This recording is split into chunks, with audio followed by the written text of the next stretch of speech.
అమెరికాలో ఉంటున్న భారత సంతతి గ్రీన్ కార్డు హోల్డర్లు, H1B వీసాదారులు, F1 వీసాపై వెళ్లిన విద్యార్థులు మరింత అప్రమత్తంగా ఉండాలని ఇమ్మిగ్రేషన్ వ్యవహారాలు చూసే న్యాయవాదులు సూచిస్తున్నారు. అమెరికాలో నివసించేందుకు ప్రభుత్వం జారీ చేసిన అధికారిక గుర్తింపు పత్రాలను వెంట తీసుకెళ్లాలని, గ్రీన్ కార్డు గడువు ముగిసేంత వరకు చూడకుండా ముందుగానే రెన్యువల్ చేయించుకోవాలని చెప్పారు.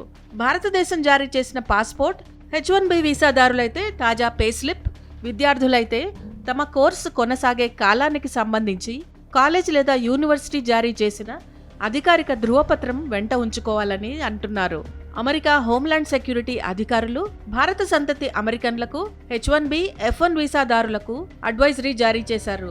చట్టాల్లో మార్పుల కారణంగా అదనపు తనిఖీలు తప్పవని, గంటల తరబడి తనిఖీలు కొనసాగినా ఓర్పు వహించాలని సూచించారు. అమెరికాలో స్థిరపడిన భారతీయులు కొత్త చిక్కులు ఎదుర్కొంటున్నారు. గ్రీన్ కార్డు ఉన్నప్పటికీ విమానాశ్రయాల్లో అదనపు తనిఖీలు తప్పడం లేదని, సెక్యూరిటీ చెకప్ పేరుతో గంటల తరబడి అధికారులు ప్రశ్నిస్తున్నారని వాపోతున్నారు. ట్రంప్ అధ్యక్ష బాధ్యతలు చేపట్టాక ఇమ్మిగ్రేషన్ చట్టాలను మరింత కఠినం చేశారని చెబుతున్నారు.